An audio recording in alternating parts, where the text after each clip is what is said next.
Olá, aterrorizados! Para você que ainda não me conhece, eu sou a Angel Black e trago muitas histórias de terror para vocês. Se você ainda não é inscrito aqui no canal, se inscreve aí e vai! Peço a todos que não deixem de compartilhar os vídeos, deixar o like, ativar as notificações do canal tocando o sininho. E aí, sempre que eu postar algo novo aqui na plataforma, rapidinho você vai ser notificado. Legal, não? E se não gostar, não tem problema. Compartilhe com os seus inimigos e de quebra, ó, se vingue deles. Bem, a primeira história de hoje foi enviada anonimamente ao grupo Casos de Lobisomem. Um ótimo grupo, por sinal, hein? Se eu fosse você, ia pro Face conhecer. Minha avó dizia que quando era moça, antes dela se casar com o meu avô, eles moravam numa roça. Até porque eu tô falando do ano de 1928, 1930, algo assim. Minha avó nasceu no ano de 1917. Faleceu de câncer no ano de 2004. Na época dela, é óbvio que era roça. Ainda tem muita roça, amiguinho. Deixa eu voltar para o relato.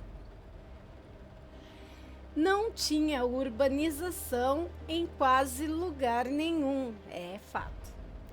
A casa que minha avó morava com os pais dela e com os irmãos ficava no meio de um lote grande. Na parte de trás da casa ficava o poço, o banheiro, o fogareiro a lenha e etc. Lá atrás da casa era onde eles faziam a comida e ficavam conversando na fogueira quando anoitecia, juntamente com alguns tios da minha avó, que na época era muito normal uma família ser muito grande. Tinha um vizinho que sempre estava lá com a família da minha avó. Porém, eles achavam muito estranho o fato desse homem ser muito tímido e, na maioria das vezes, estar com um mau cheiro, unhas grandes, dentes sujos e roupas rasgadas, mesmo ele tendo uma casinha ali perto. Toda vez que eles estavam lá, juntos na fogueira, dava uma determinada hora, por volta das 19h20 da noite, ele saía sem falar com ninguém, como se estivesse algo errado, e eles sempre o encontravam jogado no quintal, perto das portas dos fundos, que dava para a área da cozinha externa. Ele sempre estava ali de manhã deitado, sujo, machucado e fedendo demais. Isso não acontecia sempre. Era só em determinada época e, tirando isso, ele tinha uma vida normal. Trabalhava na roça, cuidava dos bichos dele e se cuidava mais. Em determinados períodos, ele entrava de novo nessa fase. Não aguentando mais a situação, meu bisavô, um belo dia, antes que ele pudesse fugir para o meio do mato, prendeu a perna desse cara com uma corrente no galho de uma árvore. Parece estranho, mas nessa época eles faziam coisas que até Deus duvida. As leis de antigamente, para quem vivia na roça, era feita pelos próprios moradores por questão de defesa. Meu bisavô prendeu a perna desse cara para entender o porquê dele sempre fugir em determinado horário e voltar ferido, muito ferido. E pasmem, Ele começou a se contorcer, a gritar, pedindo para que tirassem ele dali. Todo mundo ficou com medo, pois quando ele ficava em pé, ele parecia muito maior do que de fato já era, já que as articulações dele naquele momento se expandiam ao máximo, assim como a musculatura magra do corpo dele.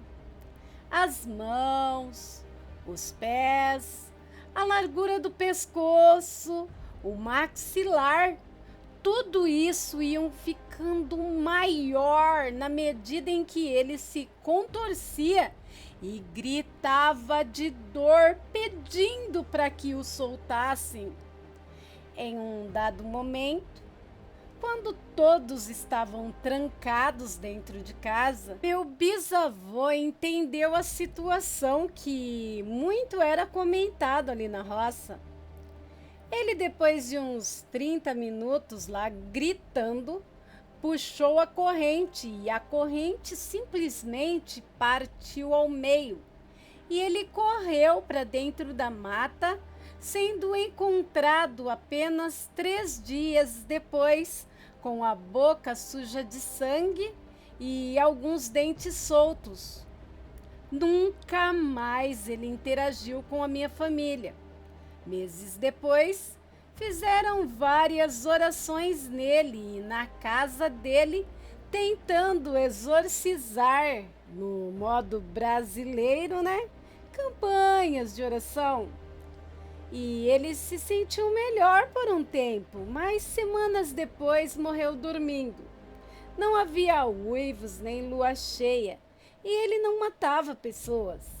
Ele se alimentava de animais e, mesmo assim, eram animais de outros lugares, nunca os dos vizinhos. Eu sempre acreditei nesse relato da minha avó. Algumas observações que deixei de mencionar no relato. Esse senhor tinha em média uns 40 anos e a família dele era bem de vida.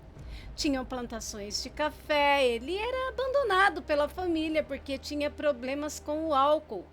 Ele sempre se alimentou na casa dos meus bisavós, pois todos tinham pena da situação dele. Ele tinha alguns animais que os vizinhos deram para ele. E ele cuidava de tudo muito bem.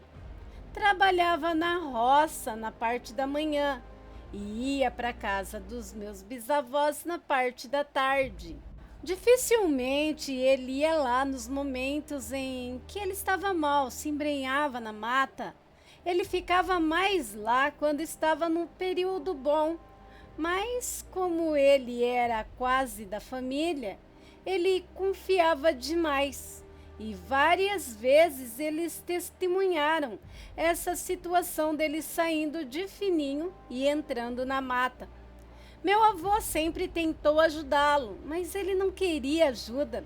Ele não gostava de fazer barba, cortar cabelo, cortar as unhas.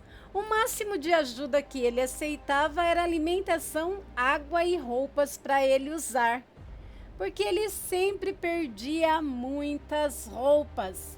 Isso ocorreu no campo dos Goitacazes.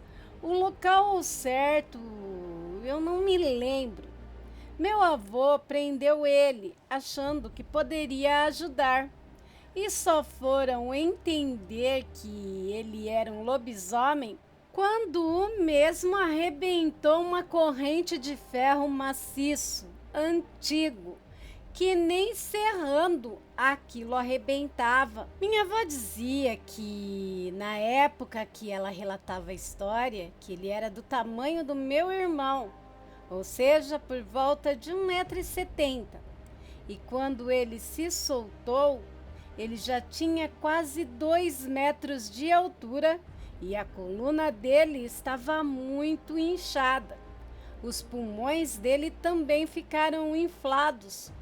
Como havia uma fogueira muito alta nesse dia, mais de 11 pessoas testemunharam essa cena. de dentro da casa da minha bisa, é claro, que era com portas e janelas ripadas. Só de lembrar de minha avó contando essa história, eu fico agoniada. Minha avó vivenciou cada evento que vocês, não têm noção. Aterrorizados, eu fiquei com dó do licantropo. Tadinho, ele se afastava para não ferir e não machucar ninguém, para poder ficar caçando, né, livremente. Enfim, ô sina terrível, né? E vamos com mais histórias de terror? E esta é do grupo Relatos de la Oscuridade. Desde que me lembro por gente, eu trabalho no cemitério. As pessoas me chamam de guardião das almas. Mas o meu nome é Eduardo. Meu parceiro, um velho cachorro chamado Bruno, sempre esteve ao meu lado, alerta para qualquer barulho nos túmulos. Uma noite, enquanto a lua cheia iluminava as lápides, ouvi um som estranho, como se alguém estivesse cavando. Bruno rosnou. Uma silhueta tensa contra a neblina. Deve ser apenas um animal, pensei eu. Mas ao me aproximar-me, vi uma figura curvada sobre uma sepultura recém-aberta. Quem está aí? Gritei, mas a figura não me respondeu. Bruno latiu furiosamente, mas não se atreveu a chegar perto, não. A figura levantou-se lentamente, virando na minha direção. Não era humano. Seu rosto era uma máscara de sombras. E seus olhos não eram nada natural. Tinham um brilho nada natural. Corri com o Bruno nos meus calcanhares, mas a criatura nos perseguia com passos silenciosos que ecoavam na minha mente. Chegamos no meu casebre e nos trancamos lá dentro. Lá fora, a criatura arranhava a porta, seus sussurros cheios de promessas de eternidade. Não dormimos nessa noite e nem em muitas noites depois. A cada lua cheia, a figura volta e cada vez mais perto. Bruno não late mais, só treme ali, paradinho do meu lado. E eu não sei mais se estou guardando as almas dos mortos ou protegendo a minha própria. Eita! E aí, aterrorizado, seria um vampiro? Ele falou com promessas de eternidade e o cachorro tem medo? É algo a se pensar, hein? Eu acho que se trata de um vampiro. E vocês, aterrorizados, o que acham? Esse próximo é do grupo Pesadilla Nocturna, intitulado Segredos Obscuros de Família. Vamos ver? Rafaela está em um lugar escuro. Seus pulsos estão amarrados atrás de suas costas. Seu olho está inchado e do canto da sua boca pinga sangue. Alguém diz: isso é por ser marota e não respeitar sua própria família. A pessoa dá um tapa em Rafaela. Em outro lugar, Beth, uma mulher de cabelos cacheados e ruivos, para na porta de casa. Parece que alguém está correndo dentro de casa. Beth bate de novo e desta vez a porta se abre. Um homem de cabelo comprido recebe-a na porta. Parece precipitado e suado. Olá, meu nome é Detetive Beth. Estou investigando o desaparecimento de sua amiga da escola. Rafaela, sabe alguma coisa sobre isso? O homem disfarça o seu rosto, mostrando uma expressão de preocupação. Não, não sei. Mas se eu souber de alguma coisa, aviso-te, pois sou muito amigo da Rafaela. Betty olha para os pés do homem e nota que o mesmo usa sapato de saltos vermelhos, femininos, é claro. Os mesmos que a vítima, a Rafaela, usava. Gosta de usar saltos de mulher? Ele ri de vez em quando, mas não conta pra ninguém, ok? Agora, se não tem mais perguntas, eu tenho que ir. Rafaela ainda está no escuro, com os braços amarrados, agora para cima. Está com a boca vendada e chorando. A pessoa que a tortura pega um bisturi e levanta sua blusa, revelando sua barriga inchada, e massageia sua barriga com os dedos. A pessoa diz: tenho que tirá-lo de você. Fique tranquila.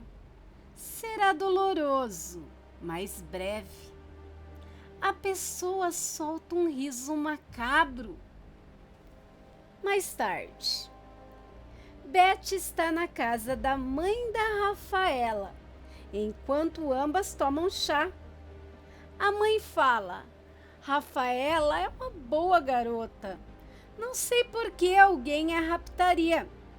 Ela não tem inimigos. Naquele momento, o padrasto da Rafaela aparece na cozinha com as mãos ensanguentadas e diz: tive que dar-lhe um sedativo, mas agora está dormindo. Quando o padrasto vê a Betty, a detetive Betty, é claro, esconde as mãos ensanguentadas e diz: ops, desculpe, não sabia que tínhamos visitas. A mãe sorri, tentando esconder a vergonha. É, amor, estamos recebendo a visita da detetive Betty. Ela está investigando o desaparecimento da nossa filha. Ele sai na ponta dos pés e diz: sinta-se em casa, senhora detetive. Vou para o pátio. Betty acha estranho e olha pela janela e vê o mesmo no quintal, colocando as duas mãos na casa do cachorro. O que estará ele fazendo lá? Pergunta Betty. Já à noite, Rafaela está caída no chão e ouve o som de uma gota d'água. Depois outra e outra. Eu estou com sede, mas não tenho forças para me levantar, pensa. Então, ela olha para sua própria barriga e vê uma enorme ferida costurada. O que fizeram comigo e com o meu bebê? Depois, Betty sai da casa da mãe da Rafaela, quando vê a vizinha, uma mulher mais velha com um cachorrinho. E a mesma pergunta: senhora, você é da polícia? A Betty sorri e diz: sim. O que se passa? A mulher corpulenta pega o seu cachorro nos braços e fala baixinho: tenho um segredo para te contar. Ontem à noite vi algo muito estranho nessa rua. Saí para fumar quando vi um homem peludo com sapatos vermelhos de mulher. Estava colocando uma garota inconsciente no porta-malas. E então olhou em volta, entrou no carro e foi embora. Não digas que foi eu que disse isso, mas achei estranho. A Betty toca o queixo pensativa e diz: homem com saltos vermelhos femininos, onde já vimos isso antes? De volta à casa do homem de cabelos compridos.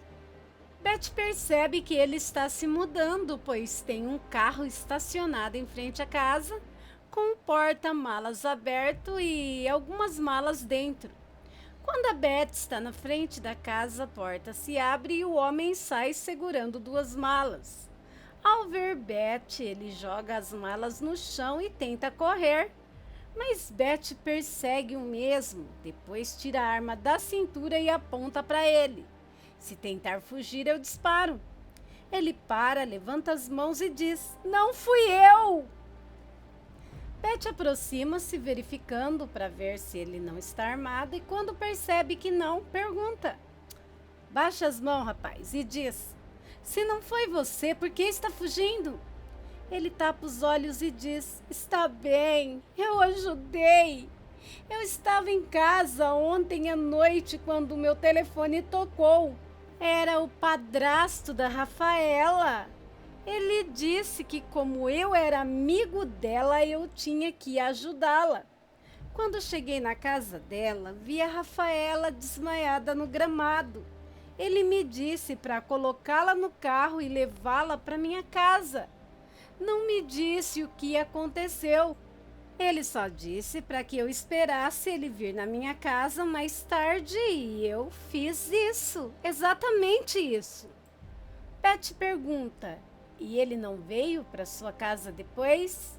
O homem responde: "Sim, veio, mas eu estava dormindo quando ouvi um barulho.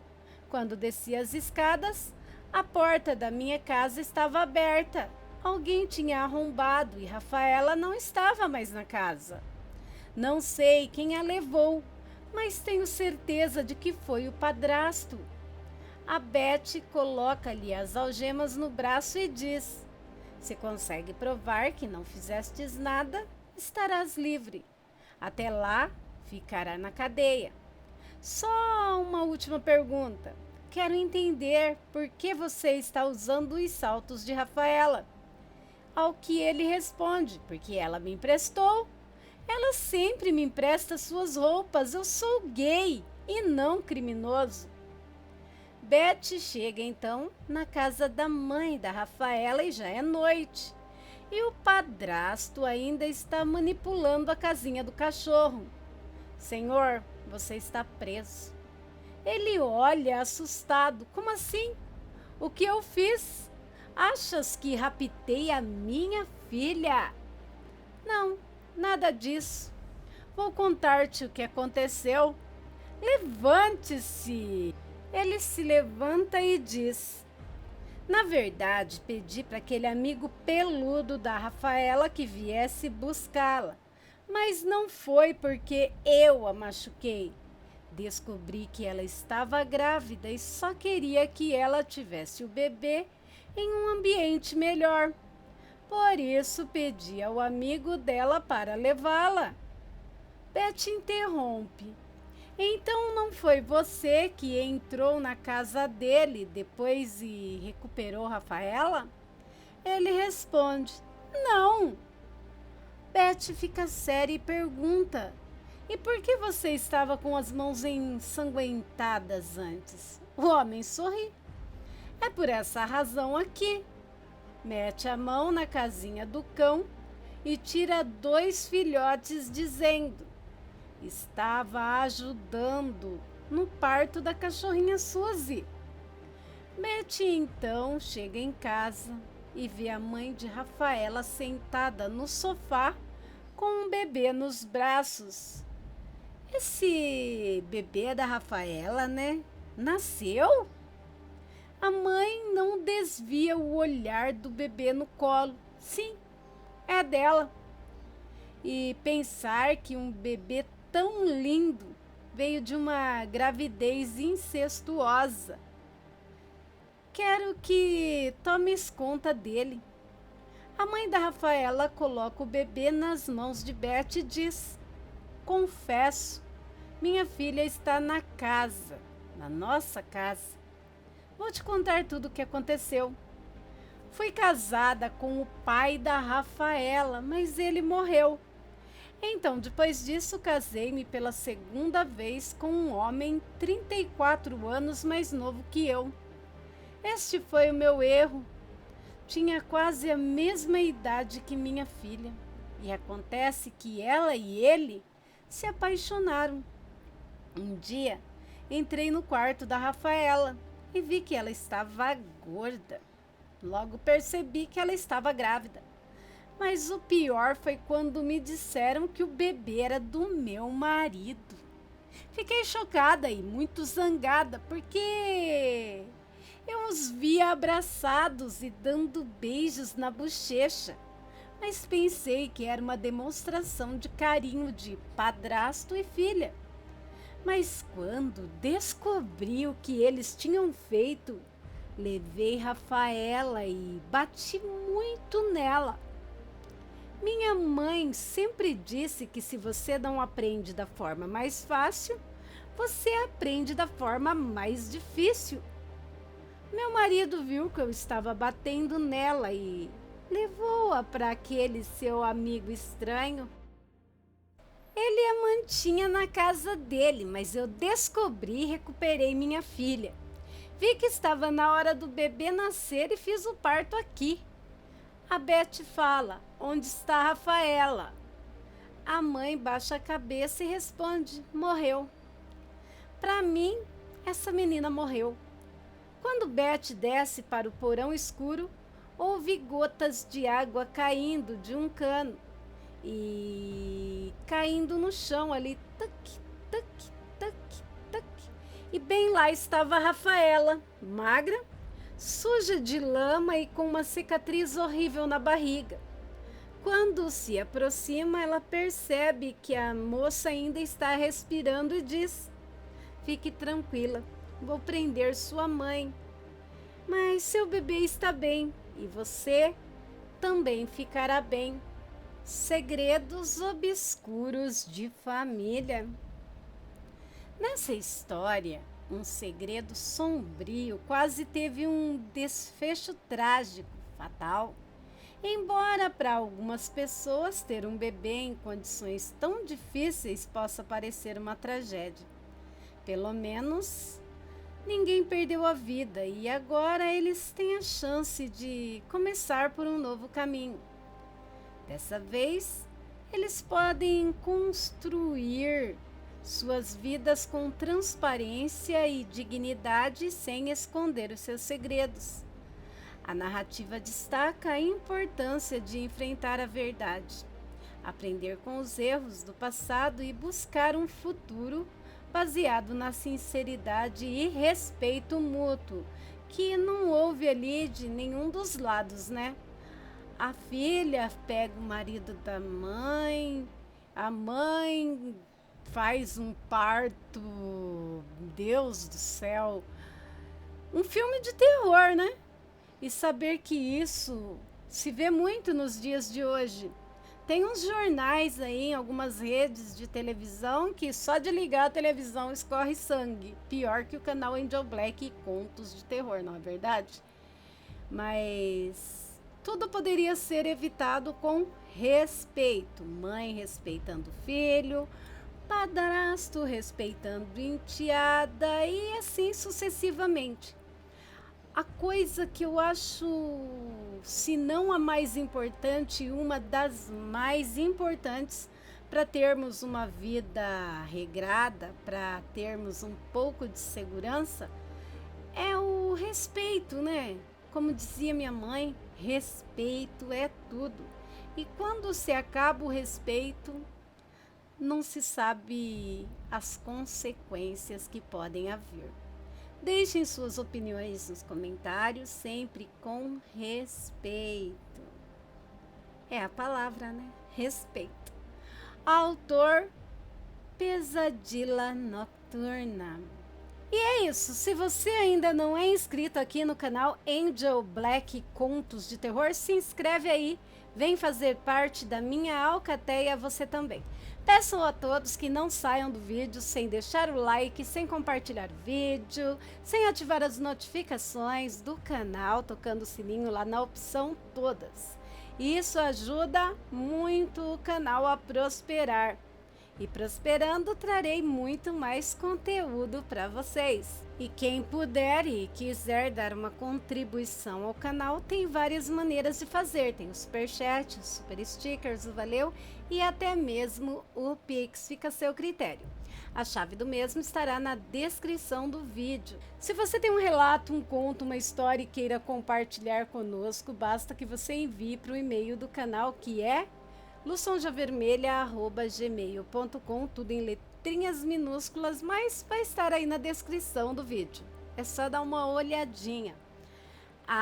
Estarei narrando anonimamente, te dando os créditos ou transformando em conto. É só você escrever quando me enviar o texto como você quer ter os seus relatos narrados por mim. Amigos, eu também estou no Spotify. Quem quiser ir lá prestigiar, dar uma olhadinha, os relatos mais antigos, as histórias, os contos mais antigos, lá de 2015, vai estar saindo no Spotify. Corre lá, prestigia, vai ser muito bom estar com vocês. Vocês podem prestigiar meus outros canais, me seguir nas outras redes sociais. Também tem as playlists do canal que tá bem pra lá de 1000 vídeos, cheio de histórias de arrepiar. Corre lá, vai! Agora eu quero agradecer, a todos os canais parceiros, grupos, páginas e vlogs que me ajudam e muito na criação e também na divulgação do meu trabalho. Principalmente agradecer a todos vocês, meus inscritos, meus aterrorizados, minha alcateia, minha família, meu clã. Valeu, valeu muito! Bem, meus amigos, por hoje é só. Fiquem com Deus e até um próximo vídeo. Amo vocês demais e fui!